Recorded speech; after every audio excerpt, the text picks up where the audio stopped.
नमस्कार दोस्तों, मैं तनु जसवाल आपका एबीसी एजुकेशन एकेडमी के डिजिटल प्लेटफॉर्म पर स्वागत करता हूं। आज हम उत्तराखंड के प्रश्नों की श्रृंखला का चौथा भाग लेकर आ रहे हैं। लगातार आपकी तैयारी में यह जो प्रश्नों का समूह है, ये आपकी तैयारी में आपकी मदद करेगा।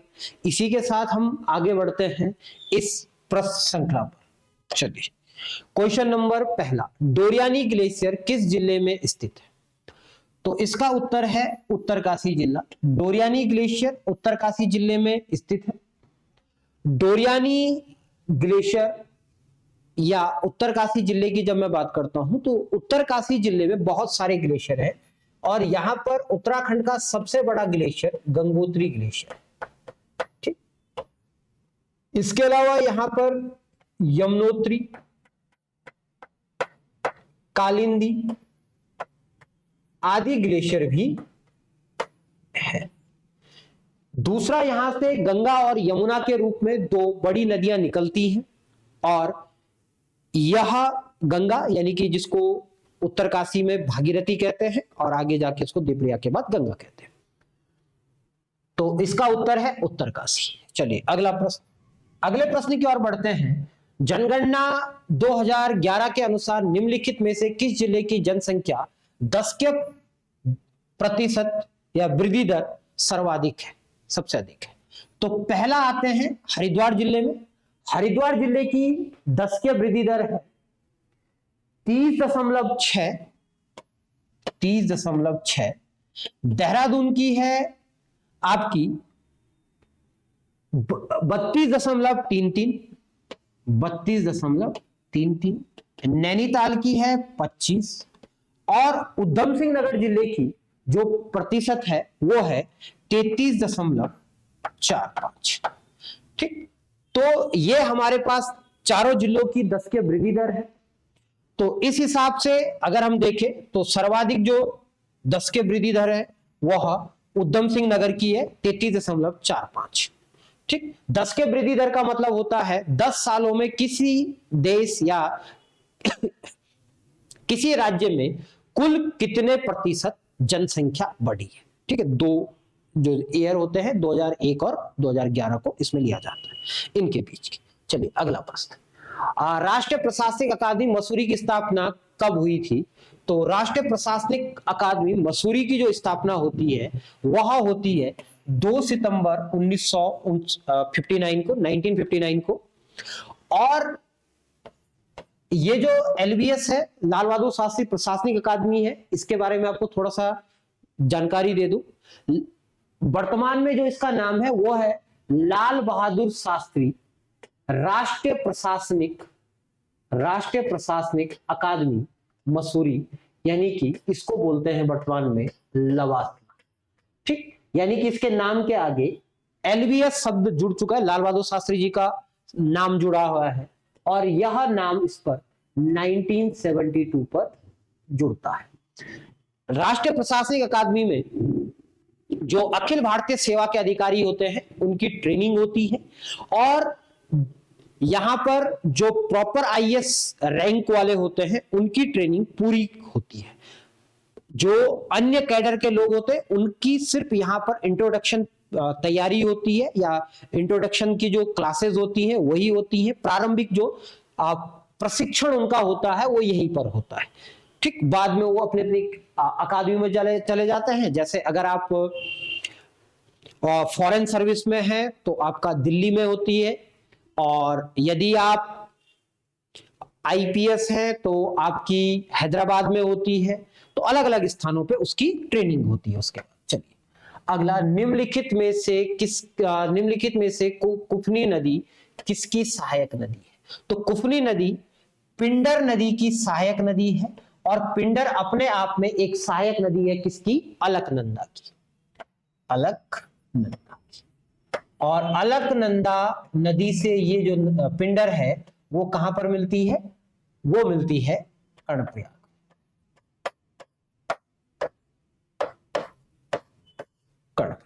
चलिए अगला प्रश्न, 1906 में वंदे मातरम कुमाऊं में अनुवाद, जय जय माई जन्मभूमि धन्य धन्य तुम, किसने किया था? तो ऐसा कार्य गोविंद बल्लभ पंत ने कभी नहीं किया। गोविंद बल्लभ पंत उत्तर प्रदेश या संयुक्त प्रांत के प्रथम मुख्यमंत्री, भारत सरकार के गृह मंत्री और पहले उत्तराखंडी व्यक्ति जिनको भारत रत्न मिला है। पहले भी है, एकमात्र भी है। उसके बाद आता है ऑप्शन संख्या 2, हरिराम त्रिपाठी। तो उत्तर ये सही है, हरिराम त्रिपाठी। हरिराम त्रिपाठी के द्वारा इसका कुमाऊनी अनुवाद किया गया था। उसके बाद ऑप्शन संख्या सी, बद्रीदत्त पांडे। बद्रीदत्त पांडे ने कुमाऊं का इतिहास नामक पुस्तक लिखी थी। ठीक है, कुमाऊं का इतिहास नामक पुस्तक लिखी थी। चलिए अगला प्रश्न। अगला प्रश्न है, ऋषिकेश कर्णप्रयाग रेल मार्ग का निर्माण योजना किसने बनाई थी? तो विलियम म्योर ने नहीं बनाई थी। ई गार्डनर के समय तो रेल वैसे ही नहीं आई थी, तो कैसे बनाएंगे? बिशप हिबर के समय भी रेलवे नहीं थी। अब जेम क्ले नाम का एक व्यक्ति था, उसने इस परियोजना की बात सबसे पहले की थी। और दूसरा, वर्तमान में यह जो परियोजना है यह कार्यरत है। 125 किलोमीटर की ये टोटल रेलवे है। ठीक, इसका प्रारंभिक जो बिंदु है वो है योग नगरी रेलवे स्टेशन ऋषिकेश। ऋषिकेश, ठीक, ऋषिकेश ये क्या है? इसका प्रारंभिक बिंदु है। चलिए अगला, केंद्र सरकार ने पंचकी यानी कि घराट को लघु उद्योग का दर्जा कब दिया था? तो ये दिया गया था 2001 में। अब ये घराट होते क्या है, पंचकी होती क्या है? तो उत्तराखंड के पहाड़ी क्षेत्रों में अनाजों को पीसने के लिए जिस चक्की का प्रयोग किया जाता है उसको घराट कहते हैं। और ये जो घराट है इसके बारे में हमको पहली जानकारी 1442 ईस्वी में काशीनाथ अधिकारी नाम के एक कुमाऊं के अधिकारी हुआ करते थे चंद शासन काल में। उनका एक ताम्रपत्र मिला है, तो उस ताम्रपत्र में हमको इसकी जानकारी मिलती है। ठीक है भाई। अब दूसरा, ये जो घराट है इनको वर्तमान में सरकार बढ़ावा दे रही है। उसको बढ़ावा देने का एकमात्र कारण है यह ऊर्जा जरूरतों को पूरा कर सकते हैं। इन जो घराट है वो बिजली उत्पादन का कार्य भी कर सकते हैं। एक दो स्थानों पे ये कर रहे हैं। चलिए अगला प्रश्न। और देहरादून में तार सेवा कब शुरू हुई? तो देहरादून में तार सेवा 1865 ईस्वी में शुरू होती है। और तार सेवा को टेलीफोन, जो हमारा डाक तार विभाग है वो कार्य करता है इस पे। और वर्तमान में ये सेवा को भारत सरकार के द्वारा 2013 में बंद कर दिया गया है। कब किया? 2013 में ये सेवा बंद हो गई है। चलिए अगला प्रश्न। उत्तराखंड का ऐसा जिला जिसमें सबसे कम तहसीलें हो।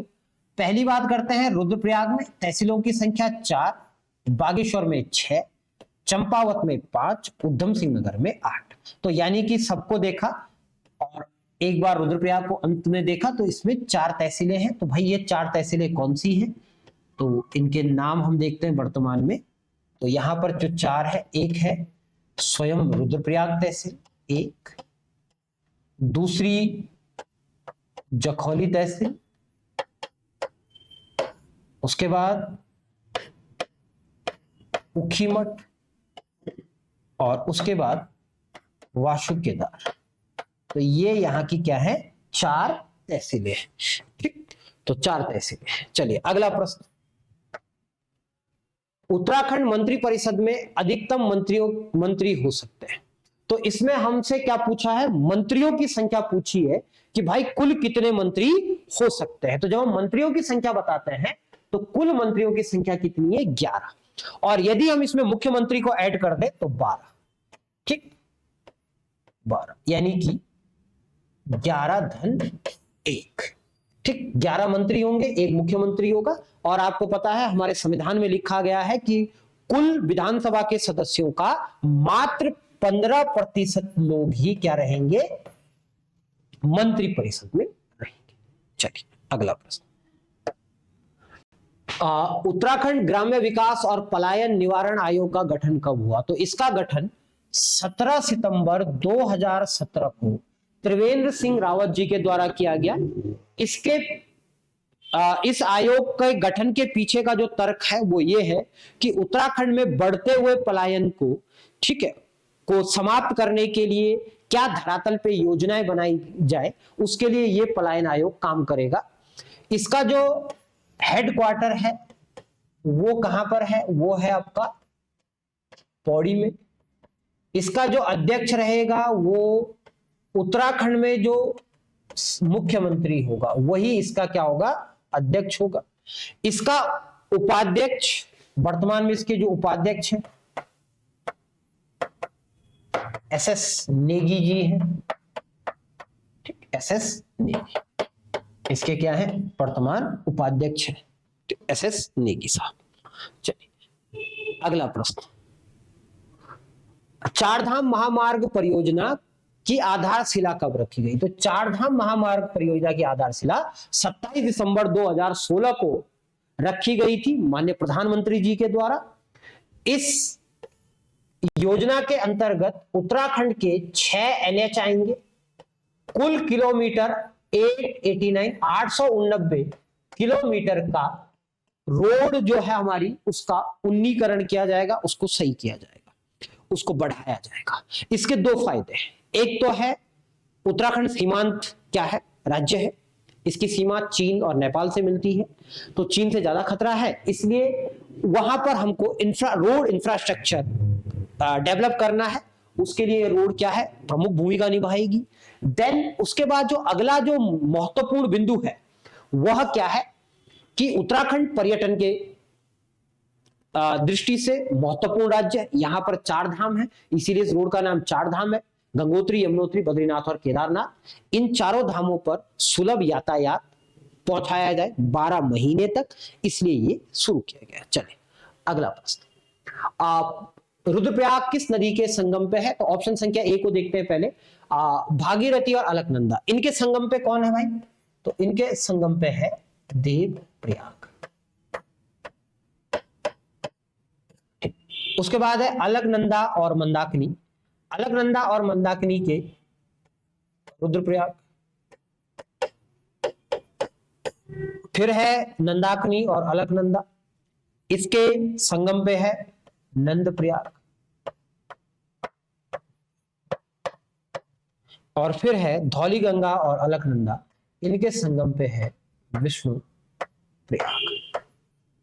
अब आपको यहीं पर देखना है, ऑप्शन बी हमारा सही बनता है कि अलकनंदा और मंदाकिनी के संगम पर रुद्रप्रयाग है, और ये जो 4 स्थान है यह उत्तराखंड के 5 प्रयागों में आते हैं।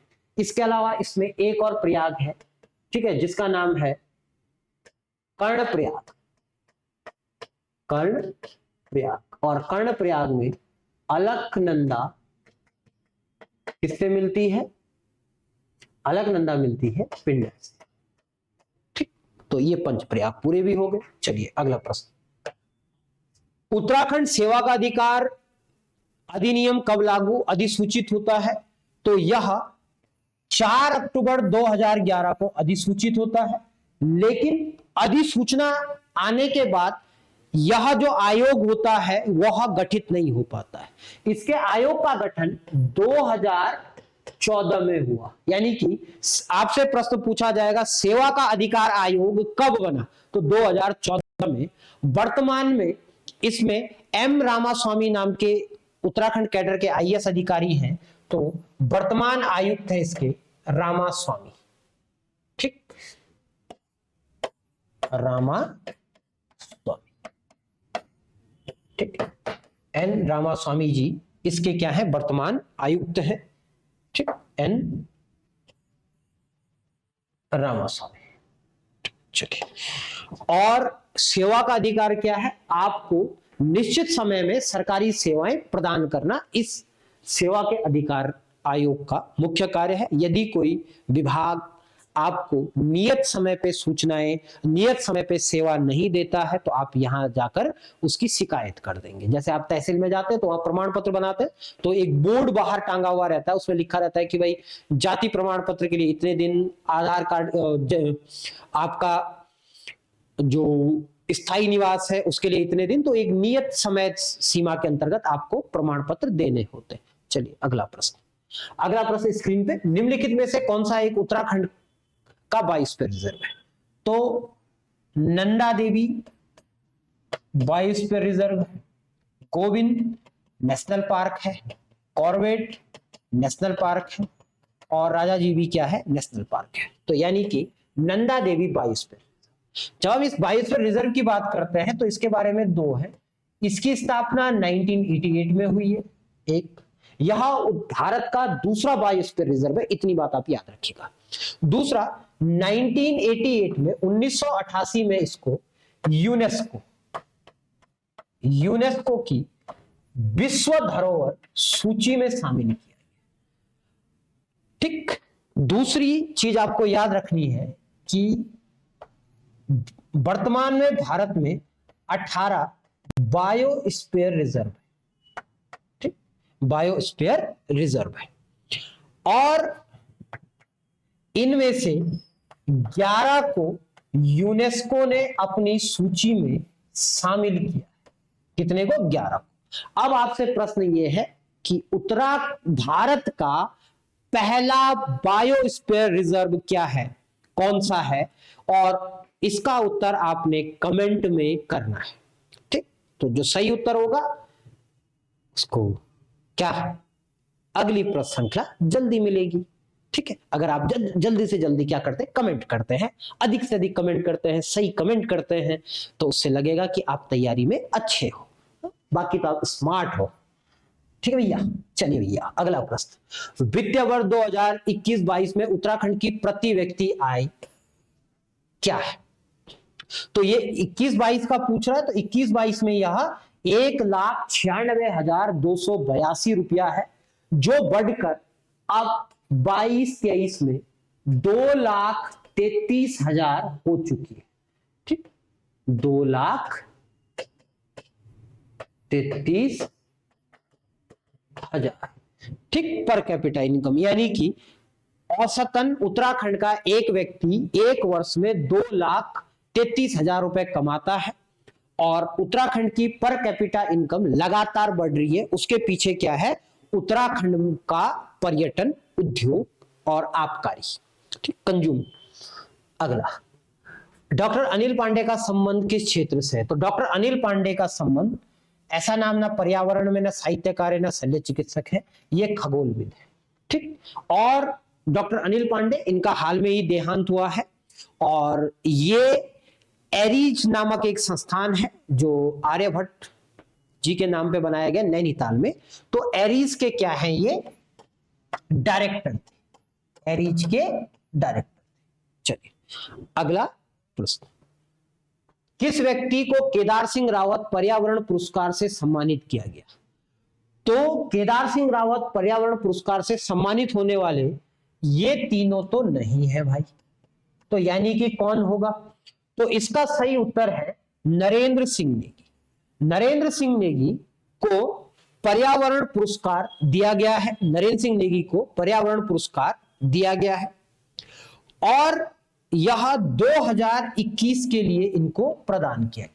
अब आप पूछोगे सर 2022 में किसको दिया गया? तो 2022 में यह पुरस्कार सच्चिदानंद भारती को दिया गया है। किसको? सच्चिदानंद भारती को दिया गया है। ठीक, 2022 में यह पुरस्कार सच्चिदानंद भारती जी को दिया गया था, और सच्चिदानंद भारती ने यह पुरस्कार 2022 में प्राप्त किया है। अब आपसे यहां पर प्रश्न पूछा जाएगा, सच्चिदानंद भारती ने कौन सा आंदोलन चलाया है? तो पर्यावरण के क्षेत्र में सच्चिदानंद भारती एक महत्वपूर्ण नाम है। अब आपसे प्रश्न पूछा जाएगा, इनके द्वारा कौन सा आंदोलन चलाया गया, और ये आप मुझे कमेंट में बताइए। आज के लिए आपके 2 प्रश्न कमेंट के लिए हो गए, होमवर्क हो गए। ठीक है, हम गृह कार्य भी देते भाई।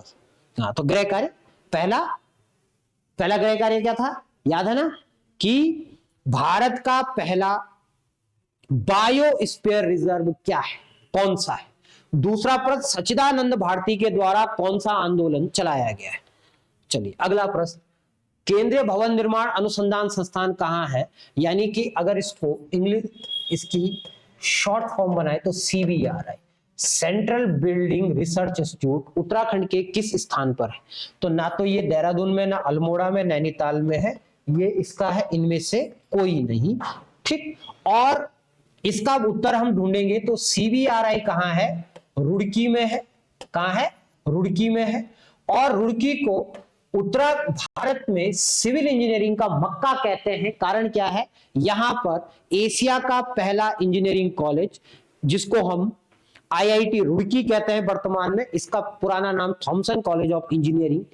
ठीक है, अगला प्रश्न, रणजोर सिंह थापा को दानवीर कर्ण की उपाधि किसने दी? तो सबसे पहले ये रणजोर सिंह थापा को दानवीर कर्ण की उपाधि किसने? तो इसको ये उपाधि मौलाराम के द्वारा दी गई थी। अब ये रणजोर सिंह थापा कौन थे? रणजोर सिंह थापा गढ़वाल में गोरखा राज्य के दूसरे सूबा थे। पहले सूबा इनके पिताजी अमर सिंह थापा थे, उसके बाद इनको सूबा बनाया गया। इनके द्वारा दून घाटी को पुनः बसाने का प्रयास किया गया। इन्होंने अपने यहां पर जो विद्वान थे, दार्शनिक लोग थे, उनको आश्रय दिया। उनमें से मौलाराम को जागीर दी, प्रत्येक महीने उनको खर्चा दिया जाता था। अब इन्हीं सब बातों से ये खुश हुए और इनको दानवीर कर्ण की उपाधि दे दी भाई।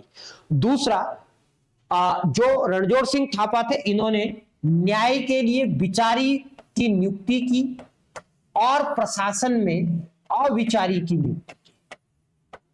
ठीक, प्रशासन में क्या की? अविचारी की नियुक्ति की। चलिए अगला प्रश्न, सुंदरडुंगा ग्लेशियर कहां है? तो सुंदरडुंगा ग्लेशियर हमारा बागेश्वर में है। कहां पर है? बागेश्वर में। जब हम बात करते हैं ये जो सुंदरडुंगा ग्लेशियर है, आखिर इसको सुंदरडुंगा क्यों कहते हैं? ठीक, क्या है? सुंदरडुंगा क्यों कहते हैं? अब ये जो सुंदरडुंगा का मतलब होता है, डुंगा का मतलब होता है उत्तराखंड में पत्थर। क्या है? पत्थर, यानी कि सुंदर पत्थरों वाली घाटी। ठीक है, क्या है? सुंदर पत्थरों वाली घाटी। और इस सुंदरडुंगा ग्लेशियर के पास सुखराम ग्लेशियर है। कौन सा? सुखराम ग्लेशियर है। यहां पर सुखराम है। सुखराम के अतिरिक्त यहां पर दो महत्वपूर्ण क्या है? कुंड है, तालाब है। एक का नाम है नंदा और दूसरे का नाम है देवी कुंड। तो यहां पर नंदा और देवी दो कुंड हैं।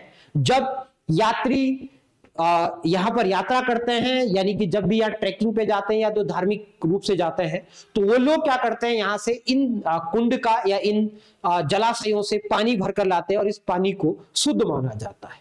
ठीक, चलिए अगला प्रश्न, आदि गुरु शंकराचार्य उत्तराखंड में किस राजवंश में आए थे? तो लगभग 819-20 में ये यहां पर आते हैं। और इस समय कुलिंद वंश समाप्त हो चुका था, चंद वंश समाप्त हो चुका था, कत्यूरी अभी आए नहीं थे। तो इसका जो उत्तर है वो है क्या? कार्तिकेयपुर राजवंश। कौन सा है? कार्तिकेयपुर राजवंश। अब ये जो कार्तिकेयपुर राजवंश है, इसकी स्थापना कौन करते हैं? इसकी स्थापना वसंत देव नाम का व्यक्ति करता है, जिसका मूल अयोध्या माना गया है। अयोध्या माना गया है। और इसी के वंशजों के यहां पर लगभग 819-20 ईस्वी में कौन पहुंचता है? आदि गुरु शंकराचार्य पहुंचते। आदि गुरु शंकराचार्य वह व्यक्ति थे जिन्होंने अद्वैतवाद की क्या की थी? स्थापना की थी, यानी कि अद्वैतवाद इनका विचार था।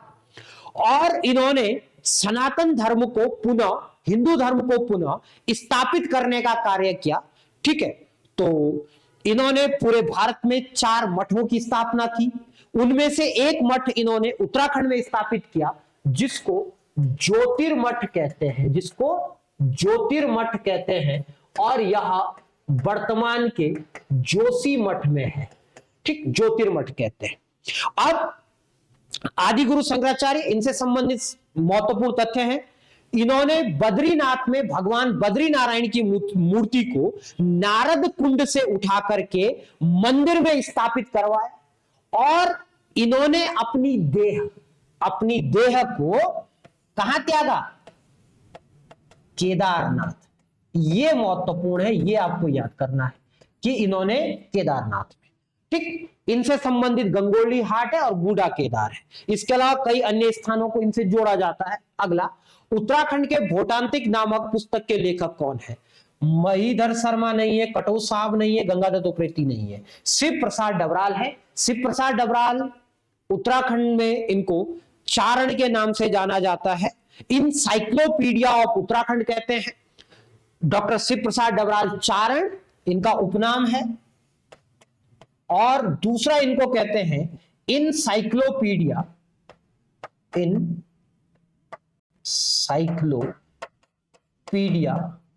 ऑफ उत्तराखंड। इन्होंने उत्तराखंड के इतिहास को 25 भागों में लिखा है। कितने भागों में लिखा है? 25 भागों में इन्होंने उत्तराखंड के इतिहास को लिखा है। चलिए अगला प्रश्न,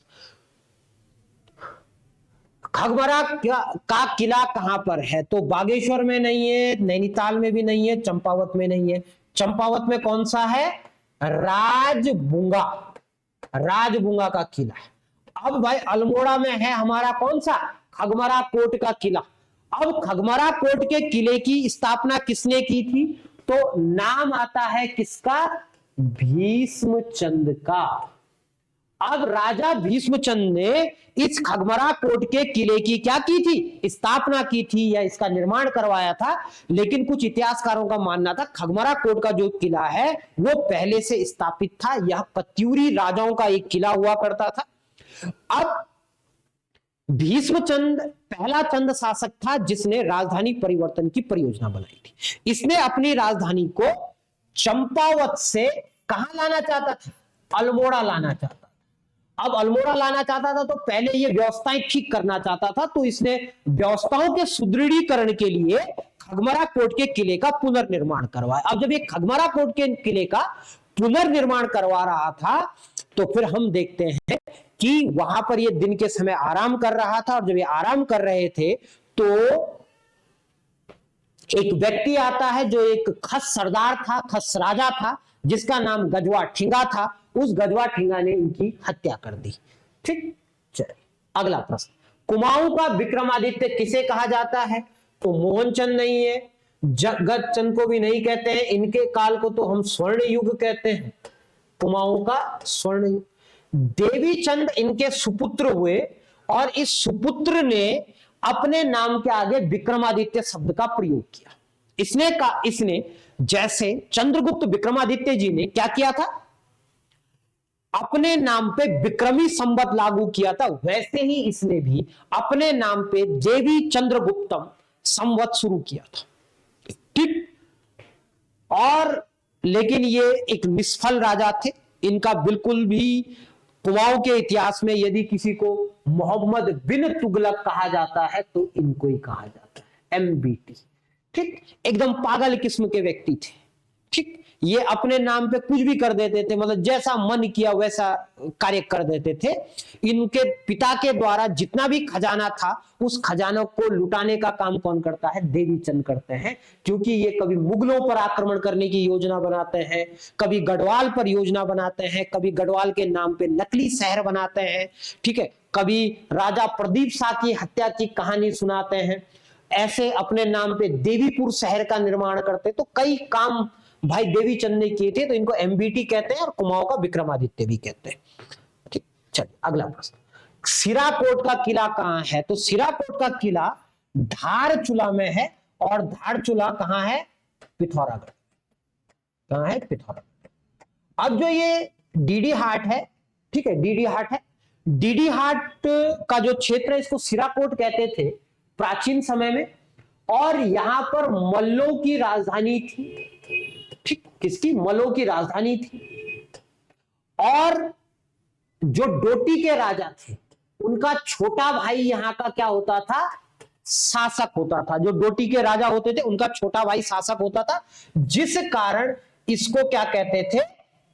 पर्वत डोटी। क्या कहते थे इसको? पर्वत डोटी। और जो सिराकोट का किला है यहां पर बाबा मलयनाथ का क्या है? मंदिर है। बाबा मलयनाथ का क्या है? मंदिर है। चलिए अगला प्रश्न, उत्तराखंड का सबसे बड़ा एपण इंपोरियम कहां पर बना है? एपण सबसे पहले इसको हम उत्तर देखते हैं। इसका उत्तर है देहरादून। एपण क्या होती है? एपण एक चित्रकला होती है जिस चित्रकला को लोगों के द्वारा या कुमाऊं के लोगों के द्वारा जो विभिन्न क्या होते हैं धार्मिक कार्यक्रम होते हैं उसमें बनाया जाता है, चित्रकारी की जाती है, उसको हम एपण कहते हैं। ठीक, और ऐपण भित्ति चित्र और जो हमारे फर्श के चित्र बनते हैं वो।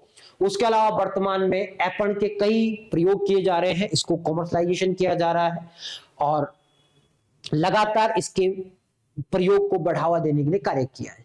सहकारिता किसान कल्याण योजना कब शुरू की गई थी? पहले हम देखते हैं 4 अक्टूबर को क्या कोई उत्तराखंड में कोई योजना शुरू हुई थी?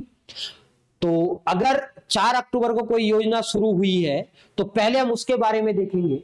तो 4 अक्टूबर को हमारे यहाँ पर एक योजना या एक कार्यक्रम शुरू होता है, उत्तरा समकालीन कला संग्रहालय। उत्तरा समकालीन कला संग्रहालय। ठीक, 22 सितंबर को विज्ञान संकुल योजना। अब डेट 1 अक्टूबर 2017 को उत्तराखंड सरकार ने सहकारिता किसान कल्याण योजना शुरू की।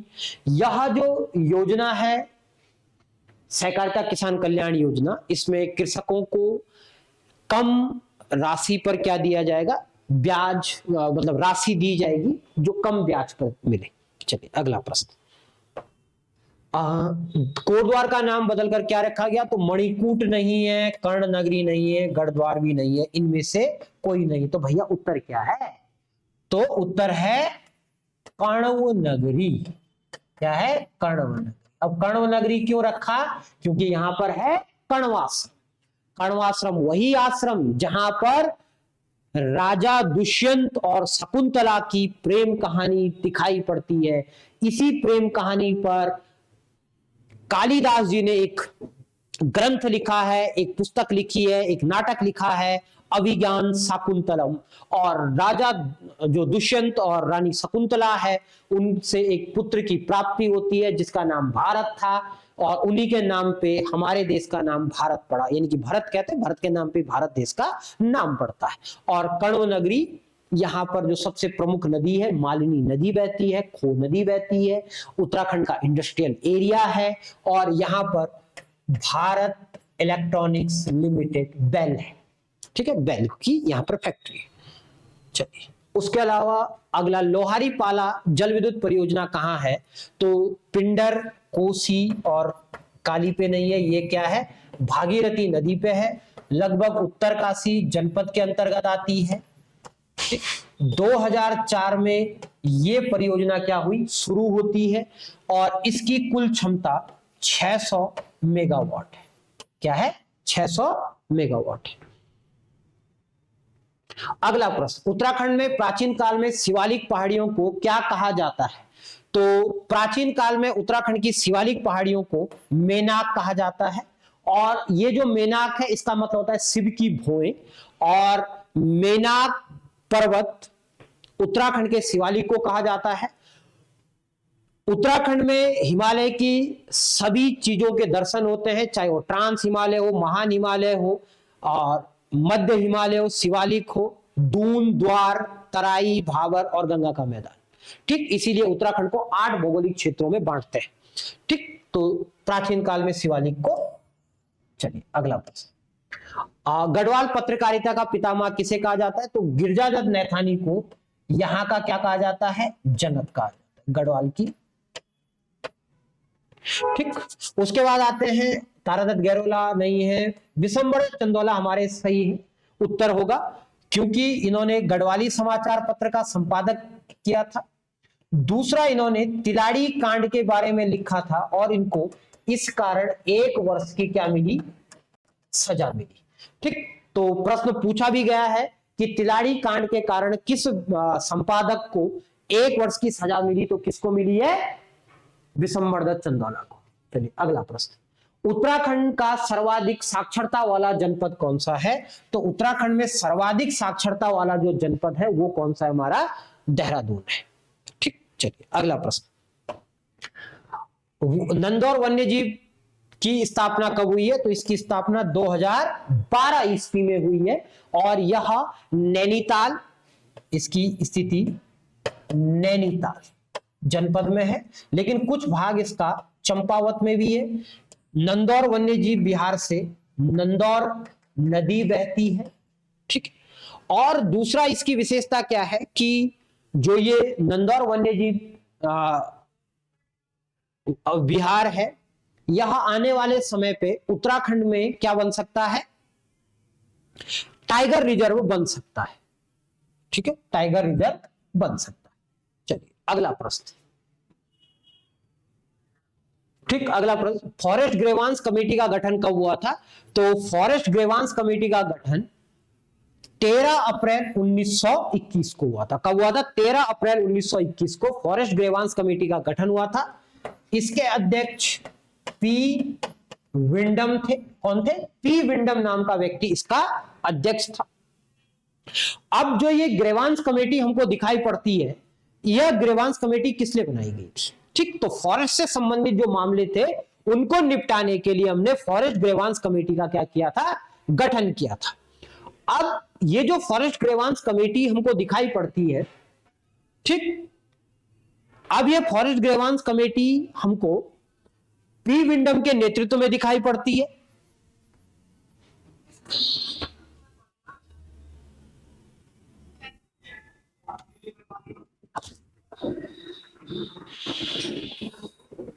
ठीक, पी विंडम 1921 में। और 1921 में एक और घटना याद रखिएगा, कुली बेगर। क्या है? कुली बेगर। चलिए अगला प्रश्न, द किंगडम ऑफ नेपाल के लेखक कौन है? एक प्रसिद्ध पुस्तक है और इसको लिखा था फ्रांसिस हैमिल्टन ने। ठीक, फ्रांसिस हैमिल्टन के द्वारा इस पुस्तक को लिखा गया। अगला, मासिक पत्रिका पुरुषार्थ का प्रकाशन कब प्रारंभ हुआ? पुरुषार्थ एक मासिक पत्रिका है जिसका प्रकाशन 1917 में गिरजा दत्त नैथानी ने किया था। किसने किया था? गिरजा दत्त नैथानी। गिरजा दत्त नैथानी जी ने किया था इसका प्रकाशन। और पहले इन्होंने इसका प्रकाशन अलग अलग स्थानों, पहले बिजनौर से करते हैं लेकिन अंत में अपने गांव नैथाना से करते हैं। और गिरजा दत्त नैथानी ने सबसे महत्वपूर्ण, इन्होंने एक प्रेस की स्थापना की थी जिस प्रेस को हम क्या बोलते हैं? स्टोवेल प्रेस का नाम देते हैं। चलिए अगला प्रश्न, गोविंद वल्लभ पंत राष्ट्रीय हिमालयी पर्यावरण एवं सतत विकास संस्थान कहां पर स्थित है? तो इसका उत्तर है हमारे पास ऑप्शन ए, नैनीताल। और इसकी स्थापना 1988 में हुई है। कब हुई है? 1988 में इसकी स्थापना हुई है। चलिए अगला प्रश्न, उत्तरांचल प्रदेश क्यों? उत्तरांचल प्रदेश पुस्तक के लेखक है भगत सिंह कोश्यारी। और इस पुस्तक की विशेषता या भगत सिंह कोश्यारी जी के बारे में कुछ चीजें जान लीजिए। भगत सिंह कोश्यारी उत्तराखंड के दूसरे मुख्यमंत्री हैं। इसके अलावा ये महाराष्ट्र के राज्यपाल हैं, भारतीय जनता पार्टी के वरिष्ठ नेता हैं, बीजेपी के पूर्व में अध्यक्ष रह चुके हैं। ठीक, उत्तर प्रदेश की सरकार में कैबिनेट मिनिस्टर के पद पे रहे हैं। चलिए इस श्रृंखला का अंतिम प्रश्न, अल्मोड़ा कोऑपरेटिव बैंक की स्थापना किसने की थी? ठीक, तो ऑप्शन संख्या ए हीरा वल्लभ पांडे, ऑप्शन संख्या बी गोविंद वल्लभ पंत, ऑप्शन संख्या सी चंद्रलाल सार, ऑप्शन संख्या डी जयदत्त जोशी। तो पहले हम ऑप्शन संख्या 1 पे जाते हैं। हीरा वल्लभ पांडे ने एक बैंक बनाया था जिसका नाम था खटीमा बैंक। ठीक, इन्होंने क्या किया था? यहां पर रहने वाली जो जनजातीय लोग हैं उनके साथ मिलकर इस बैंक की स्थापना की। उसके बाद गोविंद वल्लभ पंत ने नैनीताल बैंक की स्थापना की। ठीक, गोविंद वल्लभ पंत साहब ने नैनीताल बैंक की स्थापना की थी। और चंद्रलाल शाह और मदन लाल शाह ने कुर्मांचल सहकारी बैंक की स्थापना की। कुर्मांचल सहकारी बैंक की। अब देखिए, अब तीनों के तो हमने नाम बता दिए भाई कौन, तो अब कौन बचते हैं? जयदत्त जोशी। जयदत्त जोशी ने 1894 में 1894 में इस अल्मोड़ा कोऑपरेटिव बैंक की स्थापना की थी। ठीक, 1894। इसी के साथ इस प्रश्न श्रृंखला को आज यहीं पर विराम देते हैं। ठीक, और अगली कड़ी यानी कि भाग 5 के साथ जल्दी आपसे मिलते हैं। तब तक आप अपनी पढ़ाई को मन लगाकर करिए। ठीक, क्योंकि अपने पिता के सपनों को और अपने सपनों को आप तभी पूरा कर सकते हैं जब आप इस कंपटीशन के दौर में लगातार मेहनत करेंगे। ठीक, और तब तक आपको मंजिल नहीं मिल सकती है जब तक आप मेहनत नहीं करेंगे। तो मंजिल को पाने का एकमात्र क्या है, तरीका है, और वो है मेहनत। बिना मेहनत के किसी को नौकरी नहीं मिल सकती है। ठीक है, लगातार उत्तराखंड में परीक्षाओं का जो लेवल है वो बढ़ रहा है। आपकी तैयारी अब बढ़नी चाहिए, तैयारी में अधिक स्मार्टनेस आनी चाहिए। ठीक है, तैयारी को मजबूत कीजिए, अपना सिलेक्शन लीजिए, और एबीसी आपके साथ आपके सिलेक्शन का सारथी बनकर हमेशा तत्पर है। ठीक, हमसे नई वीडियो पाने के लिए, लगातार हमसे जुड़े रहने के लिए हमारे चैनल को सब्सक्राइब कीजिए, लाइक कीजिए और शेयर कीजिए, ताकि जितना अधिक आप चैनल को सब्सक्राइब और शेयर करेंगे उतना ही ज्यादा हम आपको अधिक वीडियो दे पाएंगे, क्योंकि आप ही हमारी प्रेरणा का स्रोत है। ठीक, तो लगे रहिए, जमे रहिए।